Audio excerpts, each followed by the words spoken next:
Olá!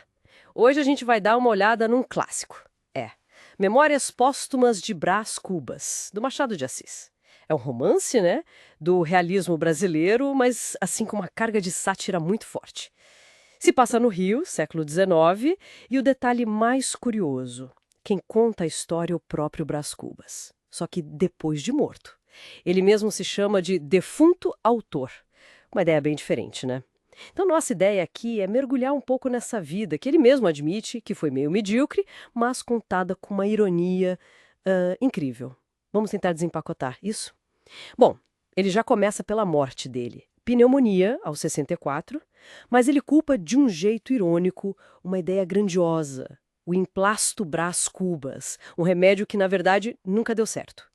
No funeral, pouca gente. 11 amigos, ele diz. E tem uma mulher lá, Virgílio, uma antiga paixão, que parece sofrer mais que a família. Que jeito de começar, hein? Nossa, genial. Essa perspectiva de quem já morreu dá uma liberdade total para ele, né? Para ser honesto, até cruel, irônico, sem se preocupar com o que vão pensar. A morte não é o fim do drama, é o ponto de partida para ele se analisar e analisar a sociedade de um jeito muito crítico. Exato. Aí ele volta para a infância.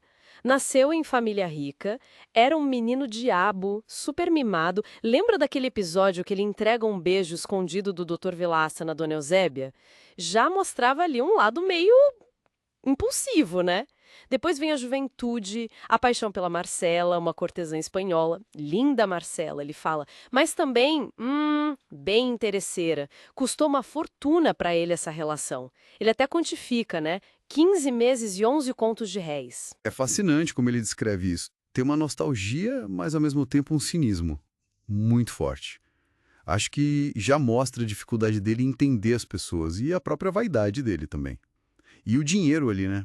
Como centro de tudo, mediando a relação. Uma crítica bem direta. Depois dessa decepção, ele passa um tempo na Europa. Mas tem que voltar correndo porque a mãe está morrendo. É o primeiro contato dele, assim, direto e doloroso com a morte. Isso mexe com ele, tanto que ele se isola um tempo na Tijuca, numa melancolia que ele chama de volúpia do aborrecimento. Uma expressão ótima, né? Muito boa. Mostra essa tendência dele a romantizar até o tédio, talvez. Mas o pai dele não deixa ele quieto por muito tempo. Empurra para a política, para um casamento arranjado. É aí que ele conhece a Virgília, filha do conselheiro Dutra. Um cara influente. Parecia que ia dar certo, mas não deu. Ele perde a noiva e a chance de ser deputado para outro cara, o Lobo Neves, que foi mais esperto, prometeu mais coisas para ela. O pai fica arrasado. Um Cubas. E aqui a crítica social do Machado fica muito clara, né? A política, os casamentos por interesse, é tudo um jogo de aparências na elite da época. A vida do Brás mostra bem essa superficialidade toda. Pois é. Anos mais tarde, ele reencontra a Virgília. Só que agora ela está casada com o Lobo Neves. Mas aquela atração antiga volta e eles viram amantes. Ele conta com ironia, né? Valsamos, cá foi a valsa que nos perdeu. Eles mantêm o caso escondido numa casinha na Gamboa. E quem ajuda a cobertar é a Dona Plácida, uma agregada. E ele até filosofa sobre isso, dizendo que o vício deles garantia o sustento dela. É pesado, né? Sim, muito.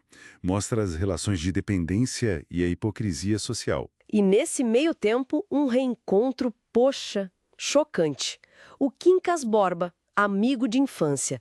Só que agora ele tá mendigo, filósofo, criador do tal humanitismo. Aquela filosofia meio maluca, né? Ao vencedor as batatas. Que é uma paródia das ideias da época, né? Justificando a lei do mais forte de um jeito absurdo. E para completar, o Quincas ainda rouba o relógio do Brás. Mistura de afeto e decadência total. O Quincas Borba é uma figura-chave. Ele é quase um espelho quebrado do Brás. Os dois, de certa forma, fracassaram, mas o Quincas vai para o delírio filosófico, enquanto o Brás fica preso na mediocridade das ambições sociais dele. O humanitismo vindo de um mendigo é por ironia machadiana. O caso com a Virgília também começa a dar problema. carta anônima, o marido com medo do escândalo. A Virgília se mostra bem fria, calculista para se proteger. Eles até perdem um filho que ela esperava. E tudo acaba quando o marido é nomeado para um cargo em outra província e ela vai embora com ele. Fim melancólico para essa história. Daí para frente, a vida do Brás é, bom, mais do mesmo.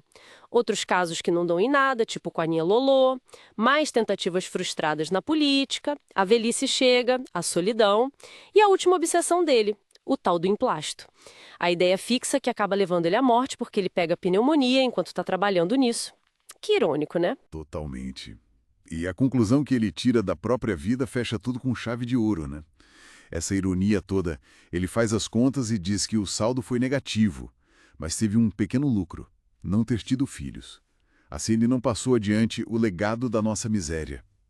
E a dedicatória do livro, né? Ao verme que primeiro roeu as frias carnes do meu cadáver. É o resumo dessa visão ácida, quase niilista. Então, no fim das contas, o que essa narração lá do túmulo nos deixa é uma vida cheia de vaidade, de amores frustrados, ambições que não se realizaram, uma busca por algum sentido que só encontra o vazio, parece. Exatamente. É um retrato muito duro da elite daquele tempo, mas que fala muito sobre nós até hoje, eu acho. Machado nos faz pensar sobre o que a gente considera sucesso, legado, felicidade. Ele expõe como tudo isso pode ser frágil, vazio, tanto as construções sociais quanto a própria natureza humana. Fica então essa provocação, né? Se o Brás Cubas acha que a vitória dele foi não deixar filhos para poupar eles da tal miséria humana, o que isso diz sobre como a gente mede o valor de uma vida? Será que reconhecer o próprio fracasso, o próprio vazio, pode ser um tipo de honestidade radical? Fica aí pra gente pensar.